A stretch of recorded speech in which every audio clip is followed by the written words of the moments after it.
Chill. What's going on, man? It's the kid Kano the Mano, man. Episode 2 we have right here. Convo with Kano, man. I want to bring y'all into the world of Convo with Kano, man. And the topic of the episode gonna be unity. That's what's going on, man. We're gonna get into the significance of unity as a whole. You know what I'm saying? And, we'll just go from there, you know. Okay. First question. Why is unity so important to you first and foremost as an individual? And then I want you to tell me why is unity important to people as a collective? Okay. Unity to me, unity is very important because we need one another. When we say we all we got, we really mean we all we got. And unity, everybody can't play the same position. Somebody good at what somebody else ain't that good. So we gotta really understand how to pool not only ourselves but our resources together and just make it beneficial for us all as a whole. And I think it takes so much of a load off us individually when we understand how important and how effective it is to move, you know what I'm saying, collectively. Great. Well said, well put together.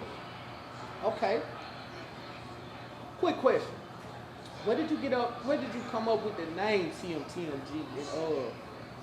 Why you keep carrying the brand? Like what inspires you to keep carrying the brand CMTMG?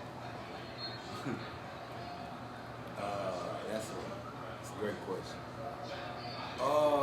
Carrying the brand CMTMG, like I say, when it was brought to me about CMTMG,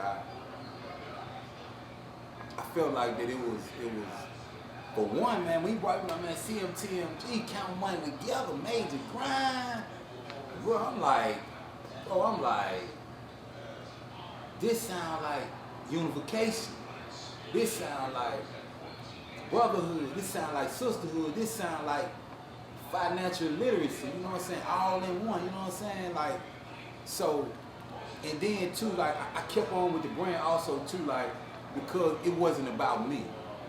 See, when I started to take on the initiative of this brand, honestly, it really wasn't about me. It was about me taking on the responsibility as a person to say, hey, you know what I'm saying? We all we got. like if you don't really understand that we all we got, then you're gonna miss the whole concept of CMTMG. You see what I'm saying? So like you know what I'm saying? Like it means a lot, bro. Like to really understand the importance of unification. You know what I'm saying? Like with your family first, with your friends. You know what I'm saying? You want to be able to have. You want to be able to. You know what I'm saying? You want to be able to make use of your friendship. You want to be able to make use of your family. You see what I'm saying? Like how do we benefit from one another? And I feel like counting money together, major grind, is the illustration of us benefiting from one another. You know what I'm saying? Like, so it's big to me, unification, man. Real talk, it is. Okay, do you have to live what you rap as an artist? Should an artist live what they rap? Like I'm talking about actually live what they rap. If I say I'm finna spin blocks, dodging 40 cops, I'd rather score instead of invest in stocks. You feel me? Well, how do they supposed to live what they rap? Like, is that necessary for an artist, or is it just entertainment? Cause what's the difference? Like, should you live what you rap, or should you entertain what you rap? That's that question right there is very much so needed, because you know. But to me personally, living what you rap, man, is, I think, is one of the most biggest tricks of the adversary, Satan.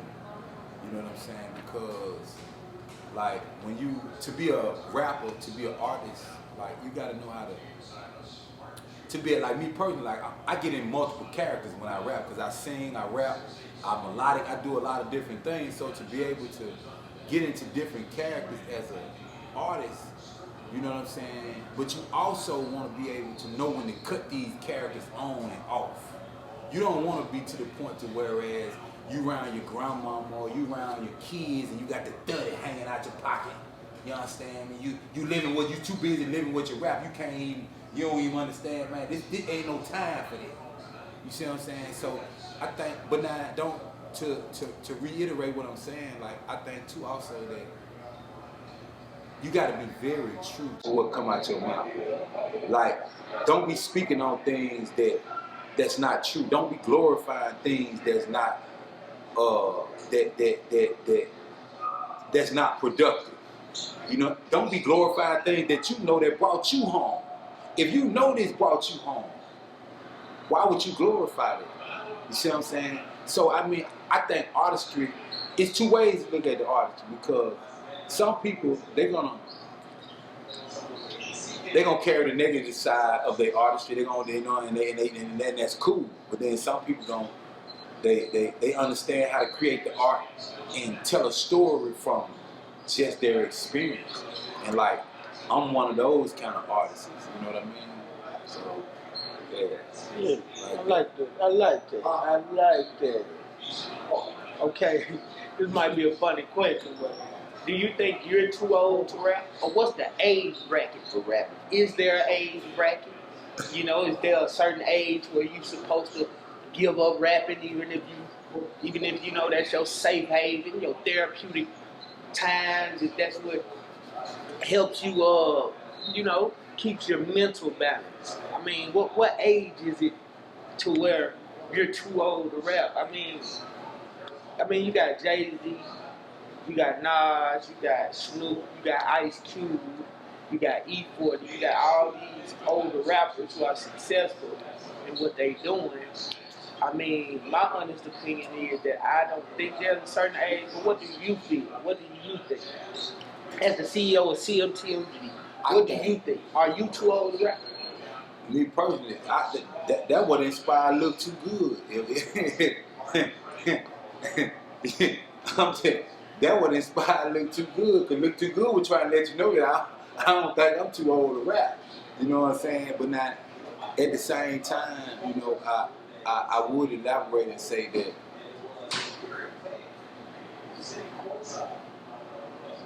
by me being of an older age as an artist, you know what I'm saying, that it wouldn't even feel significant to be even speaking on subject matters that a person 19 or 20 years old, you know, to each his own. I mean, because I love younger rappers. I ain't saying that, but I'm saying my experience and what I've been through, you know what I'm saying, leads me to speak on the experiences that I've come from and the things that I've been through. So, you know what I'm saying? Like living what you rap, like that's very. You definitely want to be giving the people the truth. You see what I'm saying? Then I always, like, this is another thing I want to speak on, and that was Super Mario. Because I learned this from Super Mario, and I don't know if he got it from Tupac or not, but he spoke on second and third party. Second and third party. Second, third party. Like speaking from a second and third person, like you ain't gotta be really rapping from your lifestyle. You can be rapping from your cousin or from your partner, somebody that was very close to you. You could be speaking from their lifestyle. So in all cases, you don't really necessarily have to live what you rap, because you could be speaking from someone else's lifestyle, just sharing that experience because you could put it in words. So basically, the older you are, the better. I mean, the older you should get better. I mean, you know, that shit show, you know. Because it just sounds more like to me that the youth could gain more knowledge from an older rapper than a rapper, you know, versus an older rapper learning from a younger artist. I think we can learn from one another, you know what I mean? And then I think too, also that, you know what I'm saying, we it's a beautiful thing. The art, the music is just a beautiful thing. Like, I tell people all the time too, like, we're not gonna take the fun out of the art. You know what I mean? Like, let's always keep the fun in it. We can always be informative with it, you know what I'm saying? But let's always have fun too as well, you know. I think that's very important to not never ever forget to have fun in the process. Do CMTMG plan on signing any artists anytime soon? And if so, what type of artist? R&B artist, gospel, hip hop? You know, we just want to know. The world just want to know. Convo with Kano, right? Hey man, real talk. Hey, that. Hey man, hey, I'm gonna be honest with y'all people, what type of artists y'all like? What type of artists your label like? Like, do you accept them? What about the what they call it, the what if you got an artist that's like, what's his name? The one that was twirling down on the devil again, the devil lap dance. What's his name? The one that always got into it with Boosie. I'm not familiar. Yeah, I'm not familiar. What's his name? The one dude said he was pregnant and all that, and supposed to be like some type of homosexual or whatever. You know what I'm talking about? But he wasn't that. He was just entertaining the people. I'm not familiar with Well, I forgot his name. I don't know. I have to look it up. I ain't quite. But yeah, he came out with the Nikes, with the blood on his Nikes, and Nike sued him and all that. But the shoe was fake and all this stuff. But what do you have a problem with signing any LGBTQ artists? You know, this is my take on that. Like me personally, like I'm taking myself through the process now. You see what I'm saying? Like Lil Nas, that's his name. Lil Nas X. Hey. Do you plan on signing artists like Lil Nas X?